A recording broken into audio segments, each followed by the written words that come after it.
Hello and welcome to Larry Has Opinions. Today I want to talk about my most disappointing books for 2021. So these are not necessarily books that I actively disliked or hated or anything like that, but more like books that I was expected to be 5 stars and ended up being 3-star-ish. Just a warning, pretty much every author that I'm going to mention is a bit of a big beast, so I hope no one gets triggered.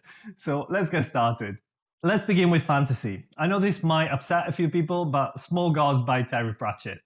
On paper, Discworld should be all that I enjoy: fantasy, dry humor, a bit of a deeper meaning to the story. So why am I not enjoying Discworld? I have no idea. I just couldn't care less about any of the story, any of the character. It was funny enough, the world building was interesting, but I just found myself really bored and struggled to get through it, even though it's not even a particularly long book. So I'm afraid that for the time being, Discworld is off the table for me. Let's move on to Best Served Cold by Joe Abercrombie. If you watched my Best of 2021 video, you will have seen that I had some First Law in that list. So Abercrombie as an author and First Law as a series is something I'm really enjoying. So I had really high expectations for this one as well, which seems to be a lot of people's favorite as well. This is a revenge story, but I was kind of hoping that Abercrombie would kind of do something different with it. And I just found it a bit repetitive and predictable. And since this is a 700, 800 page book, it just became a bit of a slog. Also, the main characters were not really as likable as much as in a First Law character can be likable as in the first trilogy. So I just found it very disappointing overall. Another book that I was expecting to be blown away by is Kindred. And this is a time travel story where the main character gets transported back to the pre-Civil War United States where slavery was still practiced. And we get to witness some of these kind of horrific episodes. And again, this was a theme-heavy sci-fi story which sounded straight up my alley. But I have to say the writing and the dialogue were not as good as I was expecting. It was all a bit stilted, and there was a fair amount of repetition as well. And when it comes to showing versus telling, there was definitely a lot of showing, but there was a lot of telling that was kind of going over the same things that she had just shown, which I found a bit unnecessary. So in this list of these books, this is one of those that I probably enjoyed a bit more than others. But even so, I was expecting to be completely blown away by this, and that didn't really happen. Still at the literary end of science fiction, I have Clara and the Sun by Kazuo Ishiguro, where we followed Clara, who's an artificial friend, so a form of artificial intelligence. And I absolutely adored some of Ishiguro's previous works, so I had relatively high expectations for this, which were not really met, I'm afraid.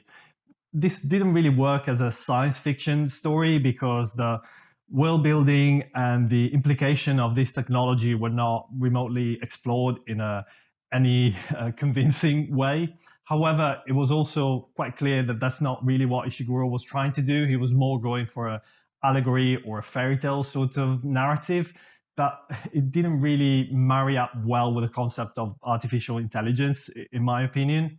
And also thematically, I didn't really feel that Ishiguro brought anything new or particularly groundbreaking to this debate. It's nothing that we haven't seen several times before, something that Asimov or a lot of other writers were doing decades ago. So again, it's like 50 years too late for that sort of stories. So I just found it just a bit of a letdown, I'm afraid. On to another big release from 2021, Harlem Shuffle by Colson Whitehead. This is a story of Ray, who's a furniture salesman living in New York in the 60s. But he also ends up being involved in some criminal activities by following his father's footsteps. This was my first Whitehead book that I read, and his writing is definitely very compelling. And I really love the setting. It really makes the Harlem of the time really come alive, and I really enjoyed that side of the story. However, in terms of the character and the plot, I just couldn't really care about any of it. It didn't really work as a crime novel for me because the pacing was a bit uneven and the stakes never felt particularly high or the book particularly thrilling.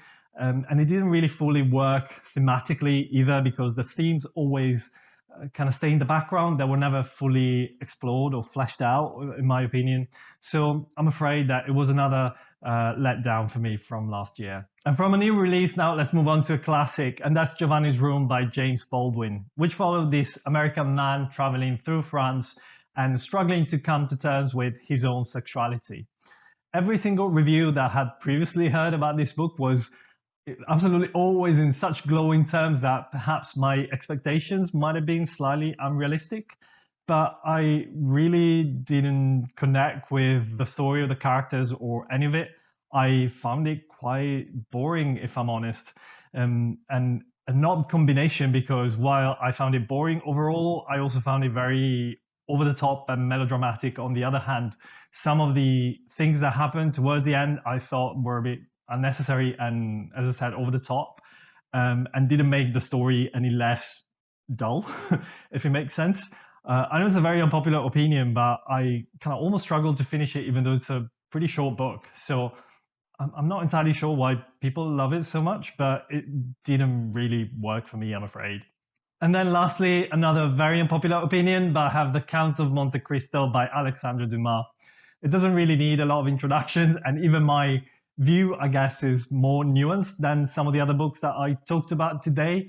It's not that I didn't enjoy it, because I sort of did eventually, but it was just too bloody long.